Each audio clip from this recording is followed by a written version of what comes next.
तो good morning guys. तो सकाल सकाल मु ऑफिस आस जाइए दीपर 2टा बजलानी। तो आज का भी ब्लॉग उड़िया में कर रहा हूँ क्योंकि बहुत ही अच्छा रेस्पॉन्स मिला मुझे उड़िया वाले ब्लॉग पे, तो इसीलिए तो मैं घर को जाऊँगी। देखिए कौन आज रोसई होती सका एमती तो मामू चिंगुड़ी पठे, तो देखिए कौन बनई चिंगुड़ी है। चलते घर जा देखा। तो गाइस मुझे आसीगली घर को। आज रोसई हूँ कोबी चिल्ली है, बहुत सारा आइटम नहीं देखो गोटे गोटे कर। कोबी भजा चली माने फ्राए होती ग्रेवीटा रेडी हो गलानी है।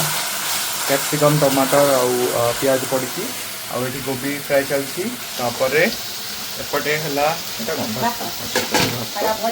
भात को छाड़ दियो। ये भजा ना सॉरी ये सांबर सांबर कौन गोटे भजा है कदली भजा है। तो यही आउ गोटे मेन आइटम अच्छे से मुझे पर देखा मोर मोबाइल के चार्ज नहीं। तो देखो गाइस ये ड्राई ड्राई है चिल्ली चिल्ली गोभी रेडी हो या कोई बहुत माड़ हो बुझला गाइस। आसिक ये चुपचाप बसी आपको बहुत माड़ हो बहुत परेशान कर समस्त पड़ी जीवु ये क्या को देखो केते बड़ हो गलानी 2-3 दिन भितर केते बड़ हो गलानी से देखो लड्डू मुद्दन।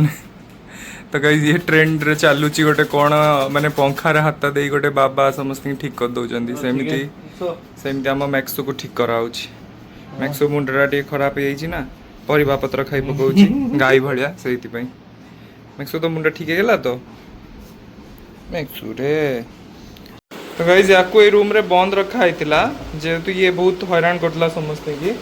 ताको देखो से कौन करी सबू लुगापटा को टाणी की शोई मुझे पशिला लुगा शोई पकई सबू।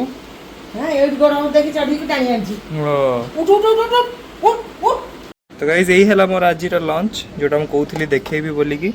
तो आज है चिंगुड़ी आलू झोल आ भात है कदली आनी संगे।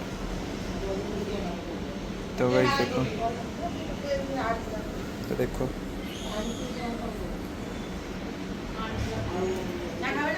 तो किमतिया लगुच झोलटा कह बो रोसई कर ना। हाँ गाँ स्टाइल रे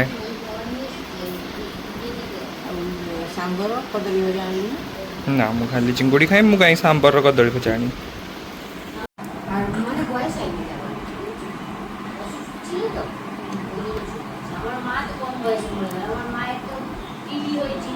तो देखो गाइस चिंगुड़ीटा बढ़िया माने फ्रेश आसला सकाल सकाल ना मम्मी पूरा फ्रेश चिंगुड़ी थिला ना पूरा फ्रेश चिंगुड़ी थिला। धनिया पत्ता थिला टे तरकारी पकेल ना आहरी बढ़िया टेस्ट होता ना बढ़िया टेस्टी है गाँ भाया रोसई हो बो कर रोसई ना बो रांधी बहुत दिन पर चिंगुड़ी आलू झोल हो कर बो मु ब्लैक हाँ ब्लॉक रे तते डाकी एटा कौन हाँ कलिकता ना आम कलिकतार आसने कलिकता ना कहबू। हाँ जानी केमती लगुच कहनी बंगाली रे किछि कहनी देखिए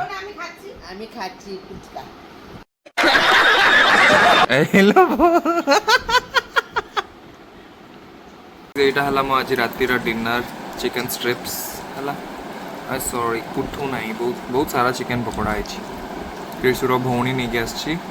तो यही है मोर डिनर आज। तो गाइज आज ब्लॉग मुझे एंड कर दूसरी देह एकदम भल ना थंडा धरी आखि भी देखी पड़ते पूरा रेड रेड हो गलानी एमती माने राति ही सारा शोवा टाइम हो गलानी बट फिर भी देहटा भल ना से भी माने लिप इन्फेक्शन भी हो माने अलग अलग पानी रे गाधेली ना से वेदर भी चेंज होची।